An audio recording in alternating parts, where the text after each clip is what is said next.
بسم اللہ الرحمن الرحیم۔ السلام علیکم ناظرین، پروگرام روشنی میں آپ کا خیر مقدم ہے۔ میں ہوں آپ کا میزبان سید سلمان گل، اور ہمارے ساتھ آج گفتگو کے لیے مفتی محمد خرم اقبال رحمانی صاحب اور علامہ شرجیل احمد خان صاحب موجود ہیں۔ آپ دونوں کا خیر مقدم ہے۔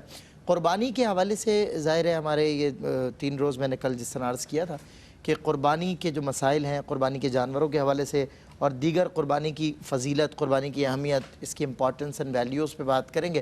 تو آج ہم ویسے فی زمانہ ہمیں قربانی، جس طرح کل ایک بڑی اچھی بات کی تھی علامہ صاحب نے کہ قربانی یا عید الاضحیٰ کی یہ 3 ایام جو ایام نحر ہیں، یہ 3 دن کا کوئی علاقائی میلہ نہیں ہے کہ جی وہ لگ گیا اور سج گیا اور چلے گئے آپ اور ختم ہو گیا، ایسا نہیں ہے۔ ایک مسلسل عبادت ہے، مسلسل عبادت ہے رب تعالیٰ کے حضور۔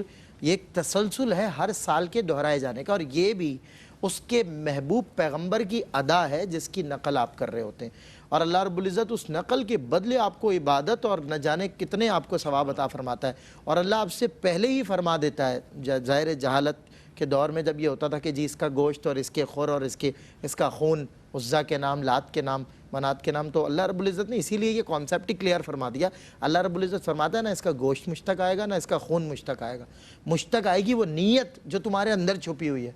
وہ اللہ، اسی لیے تو اقبال نے کہا تھا خودی کا سر نہاں لا الہ الا اللہ، خودی ہے تیغ فساں لا الہ الا اللہ۔ تو اس درجے سے گزر کر اللہ رب العزت کو پانا ہے، اور یہ نیت اور یہ جذبہ اندر ہونا چاہیے کہ سب کچھ فانی، میں بھی فانی، مولا باقی ہے تو صرف تو ہے، اور تیری بارگاہ میں یہ ذبیحہ پیش کر رہا ہوں۔ اللہ رب العزت اسے قبول فرما لے تو آپ سمجھے سال بھر کا، جس طرح وہ ایک ریفریشر کورس ہے نا، ایونچول آپ کا ریلیجس ایونچول سیلیبریشن ہے رمضان المبارک کا، وہ آپ کو ریفریش کرنے آتا ہے، اسی طرح یہ ایام بھی آپ پر سے نہ جانے کتنی بھلائیں ٹالنے آتے ہیں اللہ رب العزت کے حضور جب آپ یہ پیش کرتے ہیں، جانور کے حلقوم پہ چھری چلاتے ہیں۔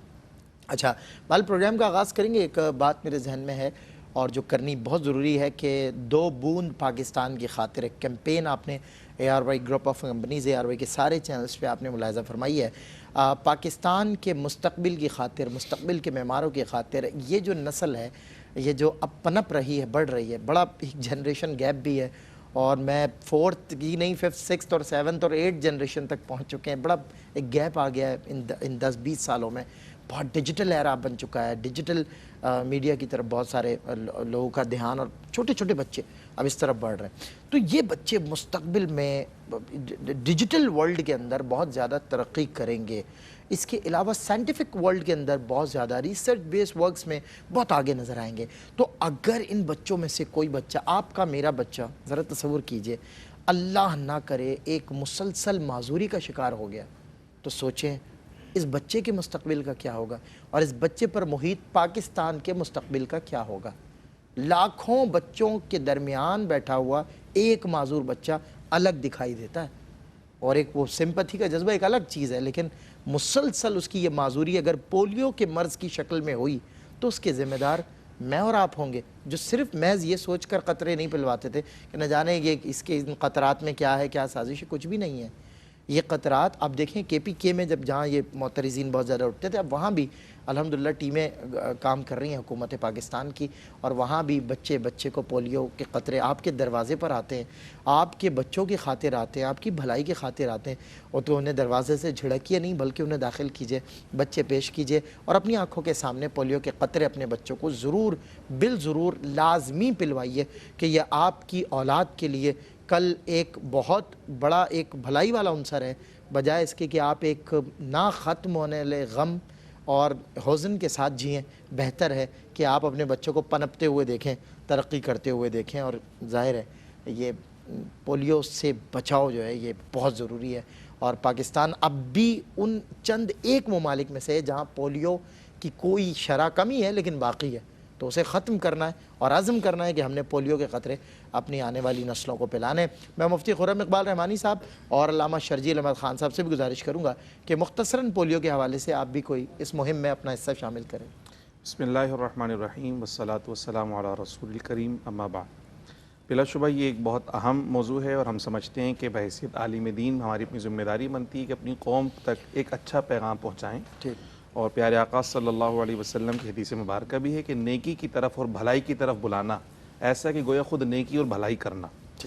اللہ سبحانہ و تعالی نے ہمیں نعمتیں عطا فرمائی، بے شمار نعمتیں ہیں. ان نعمتوں میں سے ایک نعمت صحت بھی ہے, اور ان نعمتوں میں سے ایک نعمت اولاد بھی ہے. اولاد کی تربیت, اس کی پرورش کرنا, اس کی بود و باش, اس کا کھانا پینا, رہن سہن, یہ سب کے سب ماں باپ کی ذمہ داریوں میں شامل ہے. اور الحمدللہ ایک ماں باپ کی کیفیت میں ہمارے جو بھائی ہیں اور بہنیں ہیں وہ اپنی بڑی بھرپور کردار ادا کرتے ہیں. مطلب بچوں کی ضروریات کو پورا کر رہے ہیں, اگر ضرورت پوری نہ ہو رہی ہو, کوئی معاشی تنگی ہو, تو اضافی کام کرتے ہیں تاکہ ہمارے بچے کی اچھی نشوونما ہو سکے, پھر اس کی تعلیم کی طرف فکر مند ہو رہے ہیں, اچھی تعلیم دلا سکے انہیں. تو بلا شبہ یہ جہاں ابھی ساری ذمہ داریاں ادا کر رہے ہیں, وہیں ایک سب سے بڑی کیفیت کیا ہے؟ صحت. اور صحت کی حفاظت کے لیے گھر گھر ٹیمیں آپ کے پاس آ رہی ہیں. 2 بوند, یہ 2 بوند صرف آپ کے بچے کے لیے نہیں, یہ پوری قوم کے لیے. پتہ نہیں کہ وہ بچہ جو آج آپ کی گود میں پروان چڑھ رہا ہے کل پوری قوم کا معمار بن سکتا ہے, صحیح بات, قوم کا فخر بن سکتا ہے, اور پتہ چلا وہ اس ٹریک پر دوڑ ہی نہ سکے آپ کی غفلت کی وجہ, اس لیے اس میں غفلت نہیں کرنی چاہیے. بالکل ٹھیک ہے. میں علامہ شرجیل احمد خان صاحب ٹو دا پوائنٹ کچھ ذرا شامل کریں اپنا اس میں. جی سلمان بھائی, 2 بون اور یہ جو کیمپین ہے اس پر میں کہنا چاہوں گا کہ رسول اللہ صلی اللہ علیہ وسلم کا فرمان ہے, مفہوم ہے کہ 2 چیزیں ایسی ہیں جس سے لوگ غافل ہیں, الصحۃ والفراغ, صحت اور فراغت. یعنی ان 2 چیزوں میں انسان ویٹ کر رہا ہوتا ہے. صحت جب تک خراب نہیں ہوگی فکر نہیں کرے گا, اور فراغت جب تک فری ہے ٹھیک ہے, اور پھر انگیج ہو جائے گا تو پھر کہے گا میں فری نہیں ہوں. تو وقت کی بات ہو گئی, صحت کی بات ہو گئی. صحت تمام انسانوں کا مشترکہ مسئلہ ہے, بالکل, اس لیے ہم کہتے ہیں نا healthy mind is always in a healthy body. بالکل صحیح. تو اچھا دماغ بھی اچھے بدن کے اندر ہوتا ہے, تو صحت تو بڑا بنیادی مسئلہ ہے. تو صحت کے حوالے سے میں یہ کہوں گا کہ حفظ ما تقدم کے طور پہ اس کیمپین کے جو معاملات ہیں اس سے ہمیں فائدہ اٹھانا چاہیے اور یہ ویکسینیشن کروانی چاہیے. ہاں یہ ضرور ہے کہ آپ دیکھیں کہ انسانوں نے مشترکہ اپنی کاوش کے ذریعے سے ریسرچ کی ہے, اور اس میں آپ کانسپائریسیز کی طرف نہ جائیں, ایویڈنس کی طرف جائیں. صحیح. آپ یہ دیکھیں کہ ایک چیز جب لگائی جا رہی ہے تو اس کا پازیٹیو ایویڈنس آپ کے سامنے آ رہا ہے, تو جب پازیٹیو ایویڈنس اور مثبت شواہد سامنے آ جائیں تو کانسپائریسی کی گنجائش نہیں رہتی. بالکل. تو زیادہ تر مسئلہ اس وجہ سے آتا ہے کہ ہر چیز کو کانسپائریسی کے زمرے میں ڈال دیا جاتا ہے. تو میں یہی میسج دینا چاہوں گا کہ اگر آپ نے انسان کے علم کو سامنے رکھ کر کوئی فیصلہ لینا ہے تو ایویڈنس پہ جائیں, کانسپائریسیز پہ نہ جائیں. زبردست بات. میں آپ سے وقفے کے بعد ملاقات کروں گا انشاءاللہ. قربانی کے حوالے سے باقاعدہ آغاز گفتگو ہوتا ہے اس بریک کے بعد.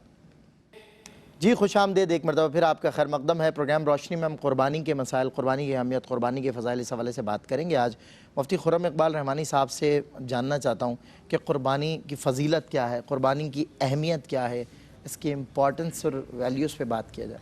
بسم اللہ الرحمن الرحیم. قربانی اصل میں ایک ایسی عبادت ہے کہ اتنی ہی پرانی جتنی تاریخ انسانی. بالکل صحیح. اتنی پرانی ہے یہ, اور اللہ سبحانہ و تعالی نے جہاں بے شمار نعمتیں دیں ان نعمتوں کا حق ادا کرنے کی اللہ سبحانہ و تعالی نے ترغیب عطا فرمائی. تو صحت کی بھی کچھ زکوٰۃ نکالی جاتی ہے, مال کی بھی زکوٰۃ نکالی جاتی ہے, بدن کی بھی زکوٰۃ نکالی جاتی ہے. تو یہ جو اللہ سبحانہ و تعالی نے مویشی عطا فرمائے ان کی جو زکوٰۃ کی صورت ہے وہ قربانی ہے, یعنی اللہ کی راہ میں بسم اللہ پڑھ کر ان کو اللہ کی راہ میں ذبح کرنا. پھر فضائل کے جہاں تک تعلق ہیں تو پیارے آقا صلی اللہ علیہ وسلم پہ جو قرآن نازل ہوا اس میں اللہ نے حکم فرمایا فصلی لربک ونحر, نماز بھی اللہ کے لیے اور قربانی بھی اللہ کے لیے. یعنی پہلی کیفیت تو یہ بتائی کہ جس طرح نماز اللہ کے لیے خاص ہے, غیر اللہ کے لیے نماز نہیں ہو سکتی, اسی طرح قربانی بھی ایک ایسی عبادت جو صرف اللہ سبحانہ و تعالیٰ کے لیے ہے, کسی اور کے نام پہ قربانی کرنا ہرگز جائز نہیں ہے. پھر حضور علیہ الصلوۃ والسلام نے ترغیباً ارشاد فرمایا, صحابہ نے پوچھا یا رسول اللہ صلی اللہ علیہ وسلم ما هذه الاضاحی, یا رسول اللہ صلی اللہ علیہ وسلم یہ قربانیاں کیا ہیں؟ تو آپ صلی اللہ علیہ وسلم نے پہلا اس کے ایک فکری تسلسل جوڑا, فرما سنت ابیکم ابراہیم, یہ تمہارے باپ ابراہیم علیہ السلام کی سنت ہے, اور چونکہ میں حضرت ابراہیم کا حقیقی وارث ہوں تو میں نے اس سنت کو زندہ کرنا ہے اور اس کو حقیقی مقصد کے مطابق اس کو زندہ کرنا ہے, یعنی جس مقصد کے لیے اللہ نے قربانی کو رکھا تھا. اور پھر فرمایا کہ اس میں ہمارے لیے کیا اجر ہے؟ تو آپ صلی اللہ علیہ وسلم نے فرمایا کہ قربانی کے جانور کے ہر بال کے بدلے میں ایک نیکی تمہیں ملے گی. اب اتنا بڑا جانور, اس کے تو بالوں کی شماری نہیں ہے کوئی, تو یعنی بے حد و بے حساب اللہ کی بارگاہ سے اجر مل رہا ہے. صحابہ پہ قربان جائیں, محبت حضور سے اور حضور سے سیکھنے کا ایک جذبہ, کہ لگے یا رسول اللہ صلی اللہ علیہ وسلم ہم وہ جانور جو ذبح کرتے ہیں جن میں اون ہوا کرتا ہے اس میں کیا ہے؟ فرمایا اون کے ہر ریشے میں اللہ تمہیں نیکی عطا فرمائے گا. پھر آپ صلی اللہ علیہ وسلم نے فرمایا کہ یہ جو قربانی ہے نا خوش دلی سے ادا کیا کرو, جو کہ قربانیاں کل بروز آخرت پل صراط پر تمہاری سواریاں بننے والی ہیں. پھر سیدہ خاتون جنت رضی اللہ تعالی عنہ سے پیارے آقا صلی اللہ علیہ وسلم نے فرمایا کہ فاطمہ جب قربانی کا جانور ذبح ہو تو اس کے قریب رہا کرو, چونکہ ایک ایسی عبادت ہے کہ جب قربانی کے جانور کا خون جانور سے نکلتا ہے زمین پہ گرنے سے پہلے اللہ کی بارگاہ میں قبول ہو جاتا ہے، ہائے ہائے، اور جس کی طرف سے قربانی کی جا رہی ہوتی ہے اس کے گناہ معاف کر دیے جاتے ہیں۔ واہ، تو سیدہ خاتون جنت نے عرض کی یا رسول اللہ صلی اللہ علیہ وسلم کیا یہ فضیلت صرف آپ کے اہل بیت کے لیے ہے؟ پیارے آقا صلی اللہ علیہ وسلم کی کرم نوازی، فرمایا کہ میرے اہل بیت کے لیے اور میرے تمام غلاموں کو یہ فضیلت جاری و ساری رہے گی، تمام غلاموں کو یہ فضیلت ملنے والی ہے۔ اسی طرح آپ صلی اللہ علیہ وسلم نے یہ بھی ارشاد فرمایا کہ جو قربانی ہے نا، یہ جو قربانی تم کرتے ہو، بظاہر تو یہ جانور فنا ہو گیا، یعنی کھال کہیں چلی گئی، سینگیں کہیں چلی گئیں، گوشت کہیں بڑھ گیا، سب کچھ ختم ہو گیا، لیکن کل بروز آخرت یہ اپنے سینگ، اپنے کھر، اپنے بال، سب چیزوں کے ساتھ اللہ کی بارگاہ میں حاضر ہوگا۔ یہاں ختم ہونے کے باوجود وہاں موجود ہے، وہاں باقی ہے، اور وہاں باقی رہ کر اللہ سبحانہ وتعالیٰ کی بارگاہ میں تمہارے لیے اجر و ثواب کا باعث بننے والا ہے۔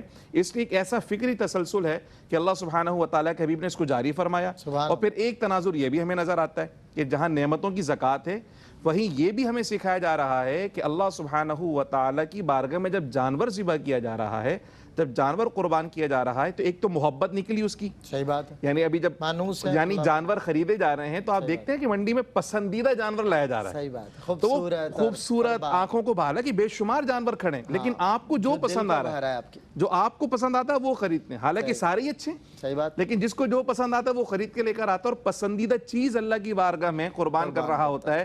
تو در حقیقت وہ جذبہ لن تنالوا البر حتی تنفقوا مما تحبون کہ نیکی کے کمال کو اس وقت تک نہیں پہنچ سکتے جب تک اللہ کی بارگاہ میں وہ خرچ نہ کرو جو تمہیں پسند ہو۔ تو جب یہاں پر اپنی پسندیدہ شے اللہ کی راہ میں قربان کرتے ہیں تو نیکی کے ہر کام میں اسی جذبے کو پروان چڑھائیے۔ کیا بات، جب زکوٰۃ ہو تو پسندیدہ چیز، صدقہ ہو تو پسندیدہ چیز، کھانا ہو تو پسندیدہ چیز، لباس ہو تو پسندیدہ چیز، وہاں ایسا نہ ہو کہ میں نہیں پہنوں گا تو دے دوں، میں نہیں کھاؤں گا تو دے دوں، نہیں، جو اپنے لیے پسند جی۔ تو جس طرح اس عبادت کے اندر آپ کے جذبہ چڑھ رہا ہے، یہ نیکی کا ہر نیکی کے کام میں یہی جذبہ آپ کا رہنا چاہیے۔ زبردست، اور ظاہر ہے یہ حضرت صلی اللہ علیہ وسلم نے کیا معیار دیا ہے، جو اپنے لیے پسند کرو وہی اپنے مسلمان بھائی کے لیے پسند کرو، یہ نہیں کہ جو چیز تمہاری نظروں میں ہینچ ہے وہ تم کسی کو پیش کرو، بلکہ اعلیٰ سے اعلیٰ اور اچھی سے اچھی پیش کرو۔ ہاں یہ الگ بات ہے کہ ایک فلسفہ یہ بھی کار فرما رہا کہ جب نیکی کے کاموں میں آپ نے جو ہے وہ کچھ چیزیں جو بیش قیمت تھیں، یقیناً آپ کو پسند بھی تھیں، اور آپ نے تقسیم کرنے کی غرض سے سوچا، تو تب آپ کو یہ سمجھ آیا کہ اس سے کچھ درجہ کم میں کو اتنی چیزیں آ جائیں گی کہ زیادہ لوگوں تک پہنچ جائیں گی۔ تو یہاں بھی ایک اچھی نیت کار فرما ہے، یعنی آپ نے کمپرومائز تھوڑا سا کوالٹی پہ کر لیا لیکن زیادہ لوگوں تک پہنچا دیا، اور ان کے لیے وہ کوالٹی ان کی ایکسپیکٹیشن سے بیٹر تھی، تو آپ نے ان کو بانٹا اور عید کی خوشیاں ان کے ساتھ شیئر کی۔ اچھا، پھر یہ تو عید الاضحیٰ ہے، یہاں تو معاملہ ہی اور ہے، یہاں تو اس وقت جو حالات و واقعات ہیں، اس وقت جو معاشرے کی صورتحال ہے، جو مہنگائی کا طوفان ہے، اس وقت انسان دال روٹی کھانے کی استطاعت سے چلا گیا ہے، مطلب اس کے لیے دال خرید کر پکا کر کھانا بھی جو ہے وہ اس کی اب کیپیسٹی میں نہیں رہا، وہ اتنا سٹیبل نہیں رہا۔ اس وقت گوشت کا تصور محال ہے، اور عید الاضحیٰ پہ پورے عالم اسلام میں لوگوں کو گوشت نصیب ہو رہا ہوگا، خاص طور پہ پاکستان میں، کیونکہ جو حسن پاکستان میں عید الاضحیٰ کا وہ تو عرب ممالک میں بھی نہیں ہے۔ ایک گھر گھر، گلی گلی، ہر چوراہے پہ آپ کو ایک جانور نظر آتا ہے اور اس کی قربانی کی جاتی ہے، اور ہر گھر میں گوشت تقسیم ہو رہا ہے، لوگوں کو اچھا خاصا گوشت کھانے کو نصیب ہوگا۔ تو ظاہر ہے اس کے معاشرتی فائدوں کی طرف بھی انشاءاللہ نگاہ کریں گے، لیکن ابھی میں قربانی چونکہ پیش نظر تھی، آپ نے ارشاد فرمایا، آغاز بنیاد دی موضوع کو، حابیل اور قابیل کی قربانی جو ہے قرآن مجید فرقان حمید میں جس کا ذکر ملتا ہے، اس پر کچھ روشنی ڈالیں۔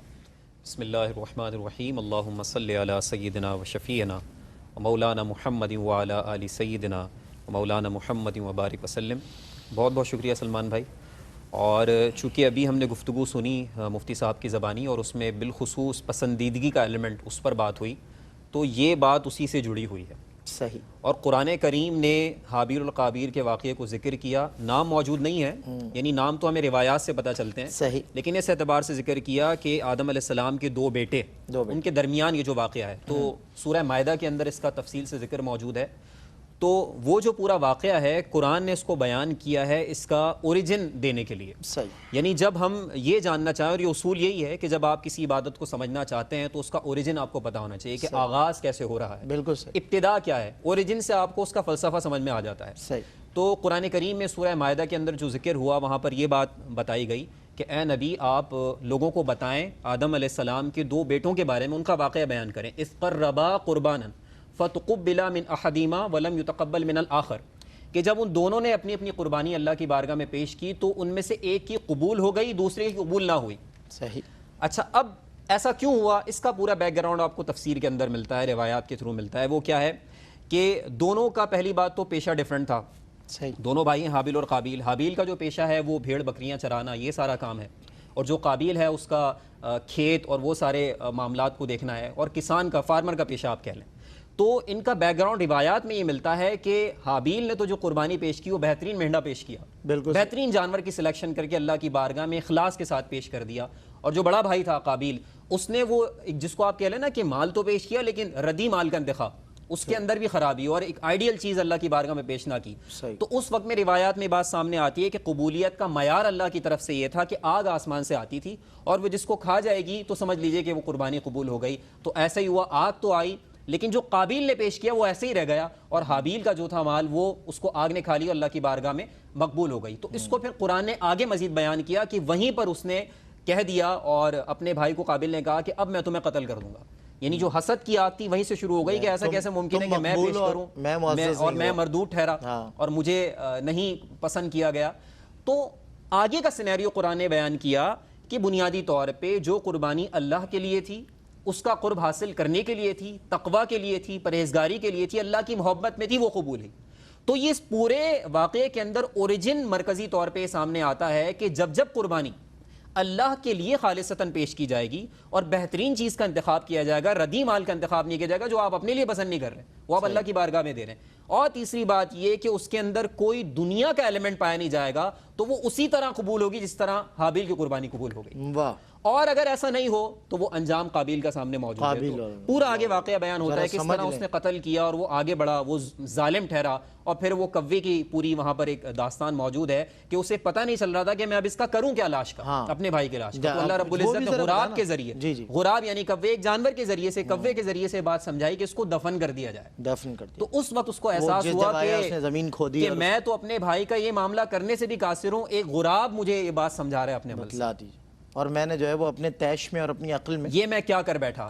تو اس پورے واقعے کے اندر کئی سارے پیغام ہیں. جو ایک میں نے ذکر کیا کہ قربانی خالصتاً اللہ رب العزت کے لیے، جو ہم قرآن میں پڑھتے بھی ہیں، لن ینال اللہ لحومها ولا دماؤها ولکن ینالہ التقوی منکم، کہ یہ گوشت، یہ خون اللہ کے پاس نہیں پہنچتا، وہ تقوی اور پرہیزگاری پہنچتی ہے. تو ہم یہ کہہ سکتے ہیں کہ پورے واقعے کے اندر 3 سے 4 بڑے لیسن. ایک، اخلاص ہو. نمبر 2، اللہ رب العزت کے لیے آپ سب کچھ کر رہے ہیں، بہترین چیز کا انتخاب کریں، ردی مال کا انتخاب نہ کریں. یوں کہہ لیں کہ حابیل اور قابیل کے واقعے میں قربانی کی آئیڈیل فارم کا کرائیٹیریا اللہ رب العزت نے عطا فرمایا. بالکل صحیح، کیا بات ہے. اور دیکھیں، ایک آدمی جو فربا جانور کی استطاعت نہیں رکھتا، کیپیبل نہیں ہے کہ وہ اتنا کوئی مہنگا جانور لے سکے، اور ایک آدمی بہت ہی کوئی مطلب سب سے سستا جو مویشی منڈی میں اسے جانور ملے وہ اس کو لے کر آئے تاکہ اس کی جانب سے جتنی استطاعت ہے اکارڈنگ ٹو یہ ریلیٹیو کرائیٹیریا، بالکل relative person to person vary کرے گا. ہاں، ویری کرے گا. اور اس میں ایک آدمی وہ ہے جو 10 لاکھ روپے کا جانور لایا اور بغرض دکھاوا، ریاکاری، نمود و نمائش لایا. تو اس کی مثال ہو گئی قابل والی. بالکل. اور ایک وہ شخص ہے جس کے پاس محض، دیکھیں جبکہ وہاں معیار اچھا تھا، یہ بالکل آن دی ادر ہینڈ میں اپوزٹ ڈائریکشن میں ایک میسج کنوے کرنا چاہتا ہوں کہ ایک آدمی 10 لاکھ کا فربا جانور لایا اور اس کی غرض یہ کہ پورے علاقے میں میری واہ واہ ہوگی اور جی لوگ کہیں گے کیا جانور، اور دور دور سے لوگ میرا جانور دیکھنے آتے ہیں کیونکہ ہر سال میں ایسا جانور لاتا ہوں. اور ایک طرف جو ہے وہ ایک شخص ایسا ہے جو بیچارہ آخری روز گیا، چھپ چھپا کے جانور لایا اور اس نے اگلے روز قربانی کر دی اللہ کی بارگاہ میں اور خوب اشک بہائے اور کہا یا اللہ میری یہی حیثیت تھی، میں نے پیش کر دیا تو قبول فرما لے. تو اس کو اللہ رب العزت حابیل والا درجہ عطا فرمائے گا، اور اس کو قابل والا کہ جو تب بھی تیش میں ہی اور کبر میں تھا اور اب بھی وہ اس کی ایک جھلک ہمیں بندوں میں نظر آتی ہے. تو بندگان خدا ایسے نہیں ہوتے. رحمان کے بندے زمین پر نرمی سے چلتے ہیں، وہ ایسا کوئی کام ہی نہیں کرتے جن سے ان کی اکڑ میں اضافہ ہو یا لوگوں کے ذریعے اکڑ انہیں ملے. تو بہتر یہ ہوگا کہ نرمی سے ڈاؤن ٹو ارتھ ہو کر خندہ پیشانی سے اللہ کے حضور قربانی کیجئے.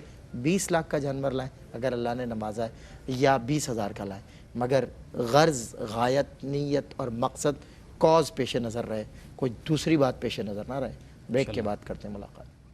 ویلکم بیک ناظرین. لاسٹ ہمارا سیگمنٹ ہے اور اس میں ہم قربانی سے ریلیٹڈ کچھ باتیں کرنا چاہتے ہیں. جو بات میں کر رہا تھا برسبیل تذکرہ، اسے علماء کرام سے جانتے ہیں، مفتی خرم اقبال رحمانی صاحب سے، کہ قربانی کرتے وقت یا قربانی کے ارادے کے وقت نیت، جذبہ اور کیا مطلب سوچ ہونی چاہیے، ایک فکر کیا ہماری سرپرستی کرے، رہنمائی کرے، جو رب کا ہمیں قرب عطا کرے. جو قربانی قرب سے، اور جب قرب خداوندی نہ ملے اور قرب کسی اور کا مقصود ہو، میرا خیال قربانی آپ کی یوز لیس ہو جاتی ہے. مفتی صاحب کیا فرماتے ہیں اس حوالے سے؟ یقیناً سلمان بھائی بہت اہم آپ نے معاملے کی طرف توجہ دلائی ہے، اور حقیقت یہ ہے کہ اسلام سکھاتا بھی یہی ہے. یعنی ایک محض رسم نہیں ہے، کوئی فیسٹیول نہیں ہے، کوئی میلہ نہیں ہے کہ بس آپ نے ہجوم لگایا اور اس کے بعد واہ واہ سمیٹی اور ختم ہو گیا، بلکہ تو تربیت کے لیے آیا ہے. اور ریفریشر کورس جیسے آپ نے کہا، حقیقت یہ ہے کہ یہ پورا ایک سینیریو، جیسے علامہ صاحب نے ارشاد فرمایا قربانی کی ابتدا، میں نے کہا نا تاریخ انسانی جتنی پرانی ہے، قربانی کی تاریخ بھی اتنی پرانی ہے. وہاں ایک اللہ سبحانہ و تعالیٰ نے فرمایا کہ جو حابیل نے جواب دیا نا، فرمایا انما یتقبل اللہ من المتقین. بھئی اصول یہ ہے کہ اللہ سبحانہ و تعالیٰ کس کی قبول فرمائے گا؟ کہا جس میں تقوی ہوگا نا اس کی قبول ہو جائے گی.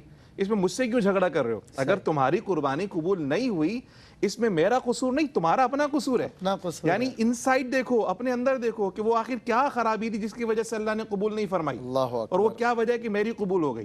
تو یہ اللہ سبحانہ و تعالیٰ پہ کسی کا زور نہیں ہے، اللہ سبحانہ و تعالیٰ تو بندوں پہ کرم فرما رہا ہے. تو ایک چیز جو مطلوب ہے وہ کیا ہے؟ تقوی اور پرہیزگاری. تو ہم جتنی بھی عبادات دیکھیں اسلام کی، ان تمام تر عبادات میں کہیں نہ کہیں تربیت کا عنصر موجود ہے. نماز کو دیکھ لیں، اللہ سبحانہ و تعالیٰ نے فرمایا ان الصلاۃ تنہی عن الفحشاء والمنکر. بھئی جو آپ قیام کر رہے ہو، رکوع کر رہے ہو، سجود کر رہے ہو، اس سے پہلے وضو کے سارے کام کیوں کیے؟ فرمایا اس کا اصل مقصود یہ ہوگا، الٹیمیٹ رزلٹ کیا آئے گا؟ کہ نماز بے حیائی اور برائی کے کاموں سے روکتی ہے. یعنی نماز کے اگر تم پابند ہو تو تمہاری تربیت اور تمہاری طبیعت میں یہ اثر نظر آئے گا کہ تم بے حیائی سے بچنا شروع ہو جاؤ گے. روزہ فرض کیا تو اللہ کو کھانا چھوڑوانے سے کیا فائدہ؟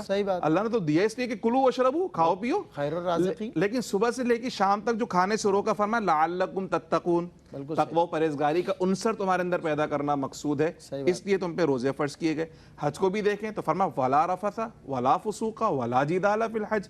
بھئی کیوں کروایا جا رہا ہے؟ تاکہ تمہیں فسق و فجور سے بچایا جائے، تمہیں جھگڑوں سے بچایا جائے، تمہیں بے حیائی کی باتوں سے بچایا جائے، اور رب کی اطاعت و فرما برداری کی طرف لایا جائے. تو جتنی عبادات ہیں وہ ایک رسم نہیں ہے، بلکہ در حقیقت وہ ہماری روحانی تربیت کا بہترین عنصر ہوا کرتا ہے. اس کے بہت سارے اسپیکٹس ہوا کرتے ہیں، بہت سارے فوائد ہوا کرتے ہیں. تو سب سے پہلی چیز تو روحانی تربیت ہے. اس قربانی کا بھی سب سے بنیادی مقصد یہی، بہترین مقصد اور جو تربیت ہے وہ یہ کہ یہ قربانی کے جانور ہیں نا، یہ نمائش کے لیے نہیں، بلکہ اللہ نے فرمایا شعائر اللہ، یہ اللہ کی نشانیاں ہیں. اور وَمَن يُعَظِّمْ شَعَائِرَ اللَّهِ فَإِنَّهَا مِن تَقْوَى الْقُلُوبِ. قربانی کے جانوروں کی نمائش نہیں کرنی ہے. اس پروگرام کے توسط سے یہ بات چلی جائے کہ باقاعدہ نمائشیں شروع ہو گئی ہیں، ویڈیوز بنائی جا رہی ہیں، ٹک ٹاکس بنائے جا رہے ہیں، شیئر کیا جا رہا ہے باقاعدہ. فرمایا کہ یہ نمائش کے لیے نہیں ہے، بلکہ یہ اللہ کی نشانیاں ہیں، اور اللہ کی نشانیوں کی تعظیم کرنی چاہیے. یہ بھی دلوں کا تقوی ہوا کرتا ہے. اور پھر دوسری جانب جیسے ہم نے شروع میں کہا، حفاظت، اس کا تحفظ بڑا ضروری، بہت ضروری ہے. پھر فرمایا لن ینال اللہ لحومها ولا دماؤها ولکن ینالہ التقوی منکم. یہ میں 4 لاکھ کا ہو، 20 لاکھ کا ہو، یا 70,000 کا کچھ بھی ہو، کھال گوشت پائے سری سب کچھ یہیں رہ جانا ہے. صحیح بات. رب کی بارگاہ میں کیا پہنچنا ہے؟ رب کی بارگاہ میں وہ نیت پہنچنی ہے، وہ اخلاص پہنچنا ہے، وہ پیار پہنچنا ہے، وہ محبت پہنچنی ہے جو رب کے لیے تم نے مال خرچ کر کر دکھایا، جو تم نے اس کو کھلایا پلایا. اور پھر آج اللہ کی بارگاہ میں دعا کرو، ربنا تقبل منا، اے اللہ توفیق تو نے عطا فرمائی ہے، اس کو قبول بھی فرما لے. اگر تو نے قبول نہیں فرمایا تو ان تمام تر محنتوں کا صلہ کہاں سے لوں گا؟ ان تمام تر محنتوں پہ اجر کون عطا کرنے والا ہے؟ اصل تو اجر ہی کہ مولا تو قبول فرما لے. تو یہی جذبہ ہمارے اندر ہونا چاہیے کہ آج اپنے مال کی قربانی پیش کر رہا ہوں، اور جس طرح اس جانور کے حلقوم پر میں نے چھری چلائی ہے نا، اب رب کی فرما برداری کرتے ہوئے نفس پہ بھی چھری چلاؤں گا. اور جس طرح آج یہ مال خرچ کر رہا ہوں، رب کی بارگاہ میں اگر قربانی پیش کرنے کے لیے میری جان کا نذرانہ بھی دینا پڑے تو میں پیچھے نہیں ہٹوں گا. بلکہ حقیقت تو یہ ہے کہ اگر اس کی راہ میں یہ جان چلی جائے تو ان پہ جو وارا انہی کی دین تھی، میں پشیماں ہوں کہ وارا کچھ نہیں. سب کچھ قربان کر کر بھی حق بندگی ادا نہیں ہو سکتا. اور یہی اسی کا مطلب ہے کہ اپنا ہستی پر اجارہ کچھ نہیں، ہمارا کیا اختیار، اپنا ہستی پر اجارہ کچھ نہیں، سب انہی کا ہے، ہمارا کچھ نہیں، سب انہی کا ہے. علامہ شرجیل احمد خان صاحب تشریف فرمائیں. قبلہ سوسائٹی کو جو بینیفٹس اس کے حاصل ہوتے ہیں، اکنومیکل جو اس کے بینیفٹس ہوتے ہیں قربانی کے، اور یہ سالانہ اجتماعی عبادت ہے یہ بھی، تو اس کے اجتماعی فوائد و اثرات پر روشنی ڈالیں. اور کیا اس کے معاشرتی اور معاشی فوائد ہیں؟ جی سلمان بھائی، اور اس کے ساتھ میں ایک چیز اور اس پہ تھوڑی سی بات کرنا چاہوں گا کہ ہم ابھی جو جانور کے اچھا ہونے کی بات کر رہے تھے، اچھا یہ ریلیٹو کرائٹیریا ہوتا ہے. اس کا مطلب یہ ہے کہ اگر 10 لوگ ہیں تو 10 لوگوں نے اپنی اپنی چیزیں سامنے لگائی ہیں تو ان میں بہترین نہیں، یہ ہم بات نہیں کر رہے. صحیح بات ہے. میں قربانی کرنے جا رہا ہوں تو میں نے اپنی کنڈیشن کو سامنے رکھ کر کہ میرے لیے سب سے اچھا یہ ہے تو میں اس کو لے رہا ہوں اور اس کو اللہ کی بارگاہ میں قربان کر رہا ہوں. تو یہ جو اچھا ہونے کا کرائٹیریا یہاں پر ریلیٹو ہے، یہ کمپیریٹیو نہیں ہے. اس کو واضح رکھنا چاہیے. پرسن ٹو پرسن ویری کرتا ہے، یہ بڑا امپورٹنٹ فیکٹر ہے، ورنہ تو کمپٹیشن لگ جاتا ہے. کمپٹیشن شریعت کا مقصود نہیں ہے. بالکل جیسے علامہ صاحب نے، مفتی صاحب نے وضاحت کر دی اس کی. بالکل صحیح. اچھا اب ہم آتے ہیں اس کے اکنامک بینیفٹس کی، سوشل بینیفٹس کی آپ نے بات کی. تو یہاں پر اصول کو سمجھنا چاہیے. اصول یہ ہے کہ بندہ مومن جب عبادات کو دیکھتا ہے تو اس کی نگاہ یہ ہوتی ہے کہ وہ مقصد عبادت کو سامنے رکھتا ہے، ثمرہ خود بخود حاصل ہو جاتا ہے. بالکل صحیح. یعنی ایک کفر اور ایمان کے لینس میں فرق کیا ہے؟ کفر کا لینس ہمیشہ نتائج کو اور ایویڈنس کو ہی لے کر اپنا حتمی معیار بناتا ہے. ایمان کا لینس عقیدے کو، عبادت کو، حکم کو اپنا کرائٹیریا بناتا ہے اور اس سے فائدے اٹھاتا ہے. بالکل صحیح. تو وہ تمام عبادات اسلام کی جس میں انٹر ڈیپینڈنس انوالو ہے، صحیح بات. اس میں واضح ہو جائے. ایک وہ عبادت ہے جو انفرادی ہے، جس میں صرف میں اکیلا کر سکتا ہوں، لیکن ایک وہ ہے جس میں دوسرے کے بغیر عبادت نہیں ہوگی، جیسے کہ قربانی. یعنی میں اکیلا نہیں کر سکتا، مجھے وہ افراد پورے چاہیے جو جانور کو لے کے چلیں گے، پالیں گے، بڑا کریں گے، پھر کاٹنے میں بھی مجھے ہیلپ ممکن ہے ریکوائر ہو.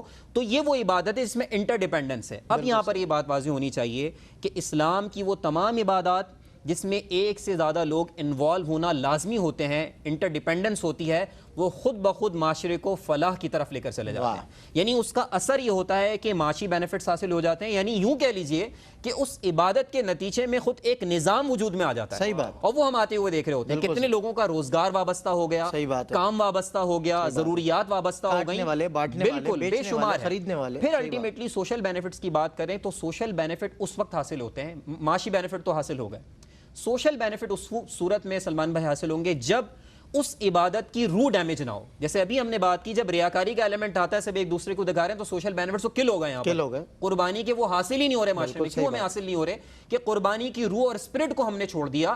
جب وہ چھوڑا تو محض ریاکاری رہ گئی، اور اس وقت اسی ایونٹ کے اوپر بہت سارے مسائل پیدا ہو جاتے ہیں، معاشرتی بگاڑ پیدا ہو جاتا ہے. کیوں؟ کیونکہ اس عبادت کا تقدس پامال کر کے ریاکاری کو اوپر لے کے آنے کے بعد ہم اس کی جو سوشل بینیفٹس ہیں خود ہی کل کر دیتے ہیں. تو آپ کو معاشرتی فوائد اور امن اور جو سکون ہے اور جو محبت ہے، ایک دوسرے کو اون کرنا ہے، ایک دوسرے کی فکر کرنا ہے، یہ تب حاصل ہوں گے جب آپ قربانی کی روح کو ڈیمیج نہ کریں. آپ محض اخلاص اللہ رب العزت کی رضا کے لیے اور للہیت کے ساتھ آپ یہ کام کریں، آپ اس کا ثمرہ سوسائٹی میں دیکھیں گے. محبت پروان چڑھے گی، ایک دوسرے کا خیال پروان چڑھے گا. تو یہ تمام بینیفٹس کب ہوں گے؟ جب اس کی روح ڈیمیج نہ ہو. تو روح کو انٹیک رکھیں. اور دوسری بات یہ کہ اللہ کا جو حکم ہے نا، اس کو حکم سمجھ کے آپ فالو کریں، اس پر عمل کریں. سوسائٹی میں چینج اس کی برکت سے خود ہی آنا شروع ہو جائے. بالکل بہت خوب، زبردست، ماشاءاللہ. میں علامہ شرجیل احمد خان صاحب کی بات سے بہت اتفاق کرتا ہوں، اور جتنا بھی انٹر ڈیپینڈنس ہمارے ہاں اسپرٹ کا معاملہ ہے، وہ سارے اس کے ثمرات بڑے پازیٹیو ہوتے ہیں، اور اجتماعیت میں ہی ظاہر فائدہ ہوتا ہے. اور وہ مطلب ہوتا ہے انفرادیت میں بھی ہے، ظاہر ایسا تو نہیں ہے کہ انسان خلوت میں عبادت کر رہا ہے تو اسے ثمرات نہیں مل رہے، بالکل ملتے ہیں. لیکن انفرادیت میں اتنے نتائج آپ نہیں اخذ کر سکتے جتنے اجتماعیت میں آپ کو مل سکتے ہیں، کیونکہ اجتماعی جو عبادت ہے اس کے اجتماعی اثرات بھی معاشرے پر مرتب ہوتے ہیں. اکنامیکل جو بینیفٹس ہیں وہ سائڈ بھی آپ نے کلیئر فرمائی بہت اچھے انداز سے. آپ نے ارشاد فرمایا ایک مسلسل عبادت قربانی، تو اسے میں نے کہا نا 3 دن کا علاقائی میلہ سمجھ کے نہ وہ سیلیبریٹ کریں اور ختم کر دیں، بلکہ اسے عبادت، اس کے آنے سے قبل ہم اس کے لیے تیار رہیں، اور اس کے کرتے وقت ہم تیار رہیں. وہ کہ اس کے حلقوم پہ نہیں چل رہی ہے، میرے نفس پہ چل رہی ہے. ایک تو یہ بھی نیت اچھی ہے کہ اب میں اپنے نفس پہ چلاؤں گا، اور ایک یہ نیت کہ یہ اس کے حلقوم پہ نہیں، میں اپنے نفس پہ چلا رہا ہوں.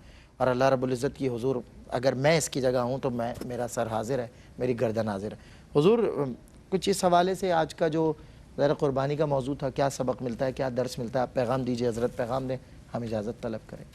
قربانی کے حوالے سے بنیادی سبق تو یہی ہے کہ اللہ کا حکم، رسول اللہ صلی اللہ علیہ وسلم کی اطاعت و فرما برداری، جس طرح قرون اولیٰ میں صحابہ نے کی، بس اس طریقے کو اختیار کیجیے. جیسے علامہ صاحب نے فرمایا نا کہ نتائج اور اس کے اثرات اور اس کے ثمرات وہ بعد میں ہیں، سب سے پہلے کیا ہے؟ حکم پہ عمل کرنا ہے. تو الحمدللہ ظاہر میں، خاص طور پہ پاکستانی اگر معاشرے کو ہم دیکھیں، ظاہر میں بہت اچھا عمل ہو رہا ہے. کاش ہم اس کی روح کو حاصل کر سکیں. تھوڑی سی محنت کریں گے نا اگر ہم، تو انشاءاللہ ہم اس کی روح کو حاصل کر لیں گے، صحیح. اور وہ برکات جو صحابہ کرام نے مدینہ منورہ میں حاصل کی اور پھر مدینہ منورہ سے پوری روئے زمین پر پھیلے، تو انشاءاللہ اس مدینہ ثانی کے اندر وہ ثمرات، وہ فیوز، وہ برکات یقیناً ہمیں نظر آئیں گے. اور انشاءاللہ عز و جل جس طرح یہ معاشی خوشحالی کے لیے اگر یہ ایونٹ ہے تو انشاءاللہ یہ سماجی اور روحانی خوشحالی کا بھی عنصر ہمارے لیے بنے گا. لیکن وہ اسپرٹ، جیسے علامہ صاحب نے کہا، ہمارا پیغام بھی یہی کہ اس اسپرٹ کو پائیے جو اللہ سبحانہ و تعالیٰ کو مطلوب ہے. کیا بات ہے. علامہ شرجیل احمد خان صاحب کیا میسیج دیں گے؟ جی سلمان بھائی، میں مفتی صاحب کی بات سے اتفاق کروں گا کہ قرون اولا وہ دور یاد رکھیں، صحابہ کرام کا جو طریقہ کار ہے اس کو یاد رکھیں، اس چیز کو زندہ کریں. قربانی تو ہم کر رہے ہیں لیکن وہ جو ان کا عمل ہے، ان کا جو رویہ ہے، اس کو لے کر اس کو زندہ کریں. تو اس میں یہی بات میں ایڈ کروں گا کہ ہماری سوسائٹی لیس سینسٹیو ہوتی جا رہی ہے عبادات کے معاملے میں. حساسیت جو ریکوائر ہے وہ ختم ہو گئی، ظاہر تو موجود ہے. تو وہ جو ریکوائرڈ سینسٹیوٹی ہے، حساسیت ہے، وہ پہلے دن سے آخر تک برقرار رہنی چاہیے. یعنی وہ تمام ماضی کے واقعات اور جو قرآن و حدیث کے احکامات ہم علماء کی زبانی سن رہے ہیں وہ ہمارے دماغ میں مستحضر ہوں اس ایونٹ کے اوپر. بلکہ تمام جو دن ایام گزرے ہیں اس میں ذی الحج کے اندر، اس میں یاد رہے.